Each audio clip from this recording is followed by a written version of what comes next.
ప్రభువైన యేసుక్రీస్తు నామములో మీకు సమాధానం కలుగునుగాక. షలోం. యెషయా గ్రంథము 9వ అధ్యాయము 2వ వచనము. చీకటిలో నడుచు జనులు గొప్ప వెలుగును చూచుచున్నారు. దేవుని నామానికి స్తోత్రం కలుగునుగాక. ఇది గలిలయ, సమరయ, యూదయ ప్రాంతాల్లో ఉన్నటువంటి ప్రజలను ఉద్దేశించి రాయబడినటువంటి ఒక శ్రేష్టమైనటువంటి వాగ్దానం.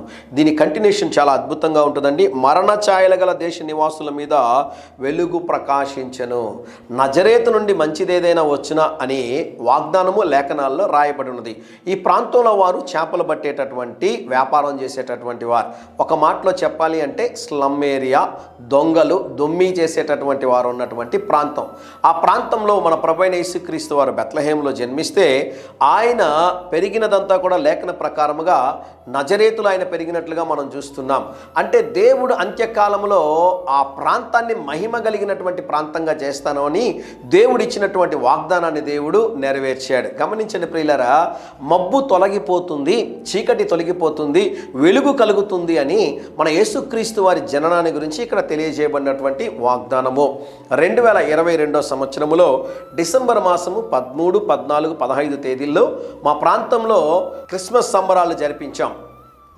ఆ తారీఖుల్లో మా ప్రాంతంలో క్రిస్మస్ సంబరాలు చాలా ఘనంగా చేయడానికి దేవుడు సహాయం చేశాడు.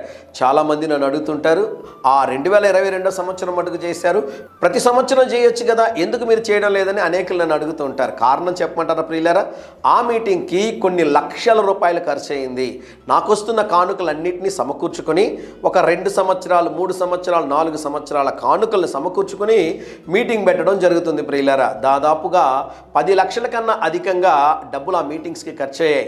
వచ్చిన కానుకలు ఎంతో తెలుసా ప్రియులారా? ఫస్ట్ రోజు 86,000, రెండో రోజు 94,000, మూడో రోజు 1,25,000 రూపాయల దాకా కానుకలు వచ్చాయి. గమనించండి, మిగిలిన డబ్బులంతా ఎక్కడిది? నేను, మా కుటుంబము, నా కానుకల డబ్బులతో ఆ మీటింగ్స్ని చేయడానికి దేవుడు సహాయం చేశాడు. మా ప్రాంతంలో అటువంటి మీటింగ్స్ జరగాలని చాలామంది కోరుకుంటూ ఉంటారు. ఆర్థికంగా సహాయం చేస్తే ఆ కార్యాలు చేయడానికి వీలవుతుంది.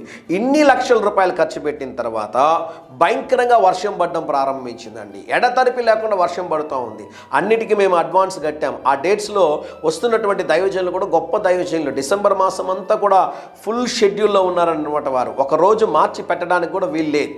ఏం చేయాలో అర్థం కాని సమయంలో ప్రార్థన చేస్తున్నప్పుడు ప్రార్థన చేశాను, ప్రభువా అందరూ చేయి విడిచిపెట్టారు, మీరు కూడా చేయి విడిచిపెట్టారా ప్రభువా అన్నప్పుడు యెషయా గ్రంథం 9వ అధ్యాయంలో చెప్పిన మాటలు దేవుడు నాతో మాట్లాడాడు.